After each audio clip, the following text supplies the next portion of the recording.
यह वीडियो उत्तर प्रदेश माध्यमिक शिक्षा सेवा चयन बोर्ड के अभ्यर्थियों के लिए बनाया जा रहा है, जिसमें टीजीटी पीजीटी भूगोल से तैयारी करने वाले विद्यार्थियों के लिए उपयोगी रहेगा। वीडियो शुरू करने से पहले आपसे एक आग्रह है कि आप लोग गाइड बुक की अपेक्षा टेक्स्ट बुक से अध्ययन करें और डीपली अध्ययन करें। आइए हम कुछ प्रश्न बनाए हैं, थोड़ा डीपली उसको देखते हैं। पहला प्रश्न है, सागरीय जल के तापमान का सर्वाधिक महत्वपूर्ण स्रोत सूर्य है।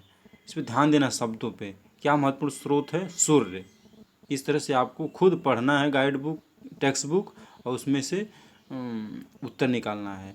सागरीय जल के तापमान का सबसे महत्वपूर्ण स्रोत क्या है? सूर्य है। आइए अगला देखते हैं। सूर्य से लघु तरंग के रूप में महासागरों को प्राप्त होने वाली ऊर्जा को सूर्यातप कहते हैं। देखिए, इसमें कई प्रश्न और उत्तर निकलेंगे।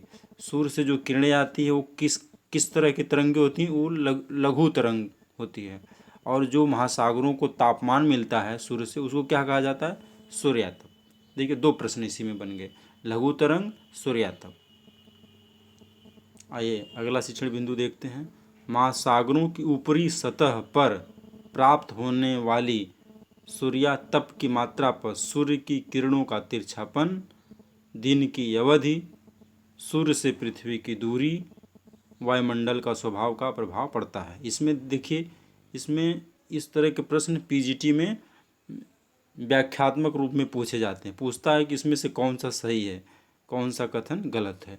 तो इस तरह से आपको ध्यान देना है कि इसमें जो सागर का तापमान है, ऊपरी सतह, वो किन बिंदुओं से प्रभावित होती है। पहली शर्त है जिसे प्रभावित होता है सागर के ऊपरी भाग का तापमान, सूर्य की किरणों का तिरछापन। सूर्य की किरण यदि तिरछापन है तो उसकी रोशनी कम हो जाएगी, उसकी तीव्रता कम हो जाएगी। दिन की अवधि, दिन यदि छोटा है तो सूर्यातप कम मिलेगा, सूर्य की रोशनी कम मिलेगी। दिन की अवधि अधिक है तो सूर्य की रोशनी अधिक मिलेगी, इसलिए तापमान भी अधिक होगा। अगला है सूर्य से पृथ्वी की दूरी। यदि सूर्य से पृथ्वी की दूरी अधिक है या कम है तो उससे भी सूर्य की रोशनी या सूर्य का ताप का असर पड़ता है सागर पे। तो इस आपको सूक्ष्मता से पढ़ना है बिंदुओं को, और आपको खुद जो है अपने से जो है अध्ययन करना है डीपली। आइए आगे देखते हैं। अगला शिक्षण बिंदु है, लहरें और धाराएं महासागर की क्षैतिज गतियां हैं तथा संवहन तरंग लंबवत गतियां। इसमें देखिए दो प्रश्न बड़े अच्छे से बन सकते हैं। महासागर की क्षैतिज गतियां कौन कौन सी हैं? लहरें और धाराएं, ये महासागर की क्षैतिज गतियां हैं। और संवहन तरंग कैसी गति है? संवहन तरंग लंबवत गति है। आइए अगला शिक्षण बिंदु देखते हैं। सागरीय जल की सतह का दैनिक तापांतर नगण्य होता है। दैनिक तापमान, रोज डेली का जो दैनिक तापांतर होता है वो नगण्य होता है, लगभग 1 सेंटीग्रेड होता है। यदि होता भी है तो यदि प्रश्न में आ गया 0, 1 तो दोनों आएगा नहीं, यदि आया तो 1 सेंटीग्रेड मार सकते हैं, नहीं तो नगण्य होता है। सामान्य रूप से महासागरीय जल का उच्चतम तापमान, जो दैनिक तापांतर की बात हो रही है यहाँ पर, महासागरीय जल का उच्चतम तापमान 2 बजे सायंकाल तथा न्यूनतम तापमान 5 बजे प्रातः अंकित किया जाता है। प्रश्न आ जाएगा यदि कि ये बताइए कि महासागरीय जल का उच्चतम तापमान कितने बजे रिकॉर्ड किया जाता है, तो आपको बताना है 2 बजे सायंकाल को। और एक प्रश्न आ गया कि महासागरीय जल का न्यूनतम तापमान कितने बजे अंकित किया जाता है? 5 बजे सुबह प्रातः अंकित किया जाता है।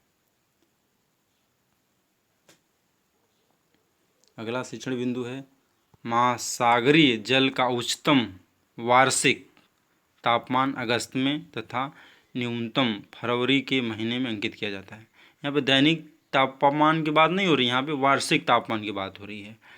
उच्चतम वार्षिक तापमान अगस्त महीने में होता है, न्यूनतम वार्षिक तापमान फरवरी महीने में होता है। अगला शिक्षण बिंदु है, सामान्य रूप में महासागर का औसत वार्षिक तापांतर 10 डिग्री फ़ारेनहाइट होता है।